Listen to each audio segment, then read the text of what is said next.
How you can take your shed from this to this, and for under 1,649 Australian dollars. And if your shed is smaller, you'll probably be able to do it for even less. So I'll say up front that I'm not a builder and I'm not even that handy a person. And so my dog Smokey assisted me, and together we worked on this project for about a year, which was about starting 3 years ago and finishing 2 years ago. And I have to say that if Smokey and I can do it, well then any man and his dog can do it. And so to take on this project, you will need to own a drill, a Stanley knife, a level, a power saw, and if you're installing a window, you'll also need a grinder. And so, how will this video be structured? Part 1, I'll be talking about what I had to start with, so then you can compare your foundation to my foundation and how situations may be similar and different at the same time. For the next part, I'll be talking about how I put it all together, and most importantly out of all of this, I'll be talking about the mistakes that I made, and so then you can avoid these mistakes for when you do your project. Then I'll move on to part 3, and I'll talk about some cool little extra features that I installed in the shed just to give you some cool design or man cave ideas. And then finally, I'll go over the costings of all of the required materials. And if you're from Australia, this will be very relevant for you because it will be exactly the same for you. And so, the beginning. Grace, myself, and our dog Smokey purchased this house in 2019, and it was about a week before we got married. When I started this shed project, I did have a massive advantage, and that was that this shed was already connected to the main house's electricity. And so as far as this light fitting here and the power points, I did not have to install them. However, if the shed that you're working on does not have power, the approach that I'll suggest would be to look at Goal Zero or Bluetti as a solar generator. Use a little camping solar panel, put it outside of your shed, and then have a tiny little battery just inside your shed to keep your lights on and also to recharge your power tools. And another advantage that I had with this shed as well is that the wooden framing was already constructed around the shed. If you're not in this situation, you can get treated pine pretty cheaply nowadays from Bunnings or any other timber hardware outlet. But I will say it is very important to have the wooden framing around your shed because you'll need that later on for the drywall to be able to attach to something. Unfortunately, you can't attach the drywall directly to the metal exterior of the shed.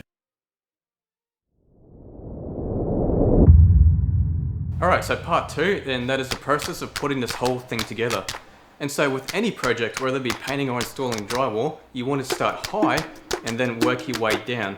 Because that way, with the way that gravity works, if you make a mistake and something falls, you will not be undoing your previous good work, you'd only be ruining something that you haven't renovated yet. And so with that being said, obviously the first thing I need to do is install framing and then drywall and insulation onto the ceiling. This is the only part of the project where you'll need to phone a friend. And so with the ceilings, the reason why you need 2 people is you need one person to actually hold wall boards up, whilst the second person applies the gyprock compound to the framing and then drills it in to hold it into place. And another little trick of this too is if you are doing insulation, instead of trying to find a way to keep it into the roof, you make gravity your friend, and so you actually put the insulation onto the drywall and then put the drywall up. And with my ceiling, you've probably noticed that I've got a little bit of a weird rectangular gap thing in the roof here. This wasn't me being bad at measuring, although that's also true. This is actually done as a design choice. And the reason being is that I'll take you to outside of the shed for a moment. As you can see from the outside of the shed, the people that actually constructed the shed initially, they had this really clever design here. We have this little thing over the top where basically it allows the hot air to escape from the shed to prevent a mini greenhouse effect, but it also prevents rain from getting in.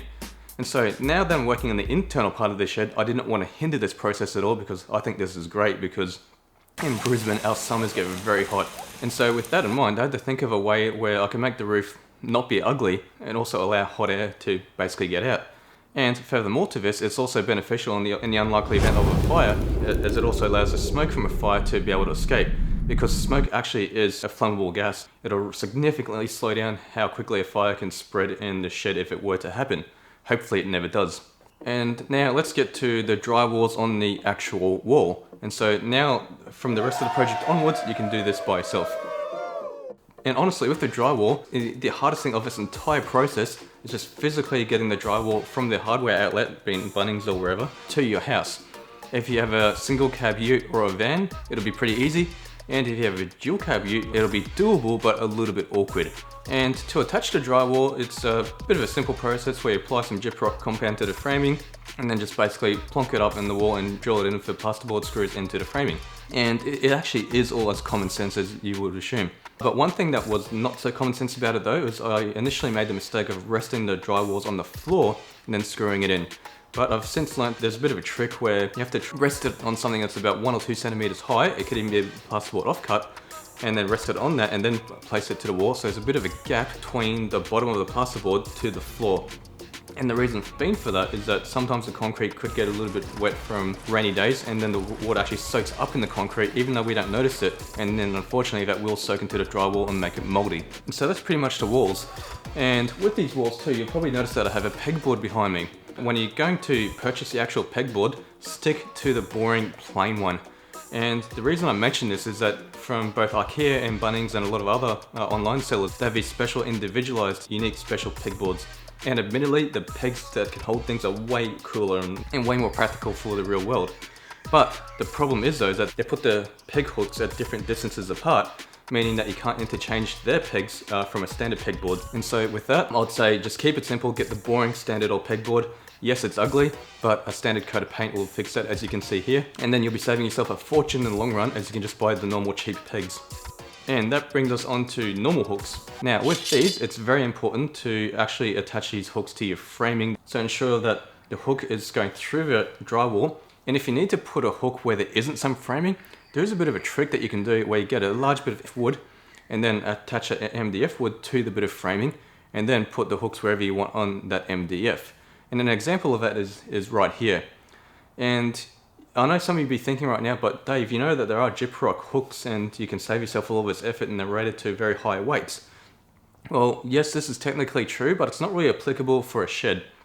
And the reason being is that these gyprock hooks are great if you're just putting something on there that you put on there once and it's not constantly moving on and off and on and off. Say like a picture frame, for example.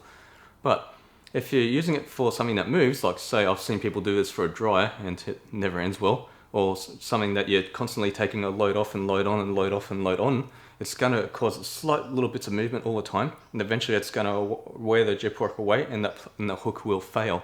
And so for all of your hooks, just trying to have it attached to the structural beams behind the gyprock. Alrighty, and that now gets us to the last part about talking about the walls, and this is kind of an optional thing, is to install a window. And so for this, I did actually contract someone to help me, as I had no idea what I was doing. I got a $50 window secondhand on Gumtree, which is similar to Facebook Marketplace. The trick here is that below the window there's a little bit of a metal slot, and you basically just have to find a way to get that metal slot to sit into a piece of wood. So whether you get a bit of wood and you do a little bit of an incision in the wood, or whether you get 3 bits of wood and you have the bottom bit and then the 2 bits next to each other with a gap for that incision, there's a couple of ways to do it. But the big secret to installing a window though is just having a ton of framing around it, as you can see from the photos here. Now with the metal part of the shed, you will need a grinder and you will need to know how to use it. There are many more ways that you can hurt yourself with a grinder as opposed to a standard tool like a drill. So if you're not really confident using a grinder, I would suggest that you may want to get a friend just to help you with this one little part, just to cut it the rectangle space for the window. And now that moves us on to the floor. And between any good floor to a wall, there is a thing called a skirting board, which is basically a little bit of wood that skirts around the bottom of the drywall and touches the ground. Now here I made a massive mistake, and this mistake is that I did not properly seal the concrete before attaching these skirting boards.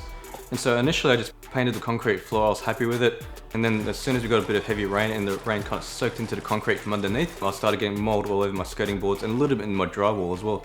And so to get around this, I had to apply a sealant all over my floor, and also put on a very thick part of a sealant under the parts where it's attached to the skirting boards, and then put new skirting boards on and then repaint the floor. And so this is a mistake to avoid. Just be very mindful of the fact that the concrete will get wet on the floors. And in the 3 years since, this process seems to have been working so far. Oh, and one thing I should mention too, before painting the floor, you paint from the ceiling, you paint the walls, and then you paint the floor last.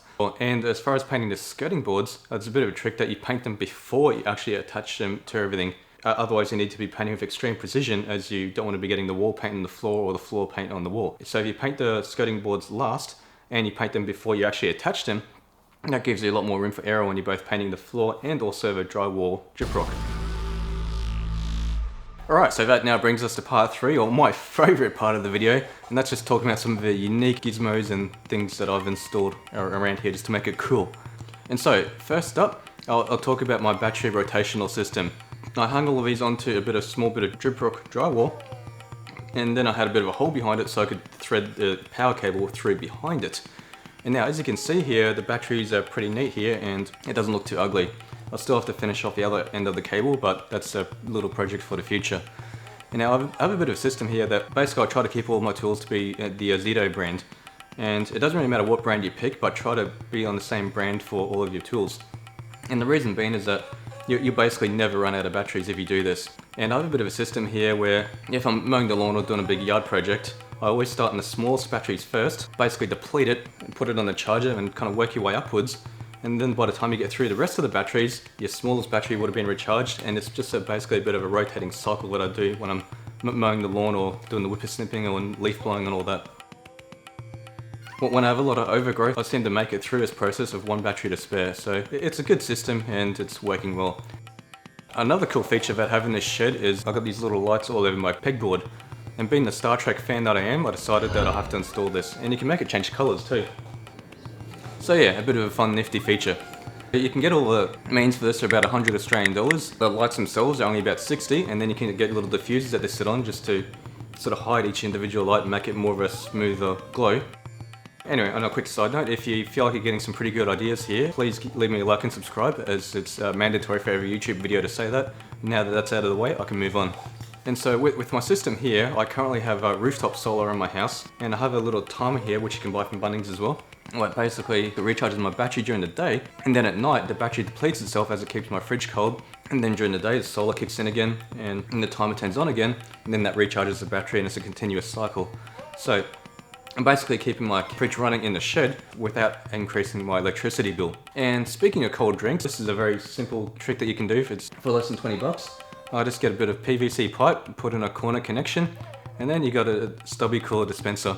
It's pretty cool, and I always get a few comments about it when people see it when they pop around for a beer or a soft drink.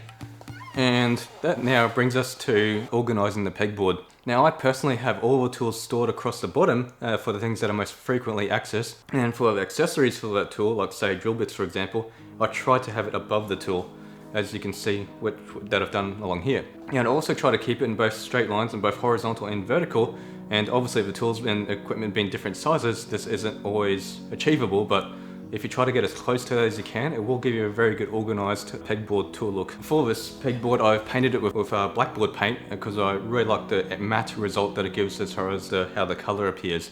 And now my original plan was to actually chalk outlines of all the tools around it, but I ended up deciding against this when I thought that it actually looks better without the outlines.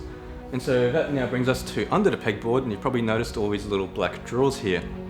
And so my wife is a makeup artist and a very good one at that, and she was upgrading some of her organising equipment, and she was about to throw away all these black drawers, and she asked me if I wanted them before she threw them in the bin. And I said, of course, yes, I'll take them. So I'll put things in here like screws, cable ties, just your general small consumables.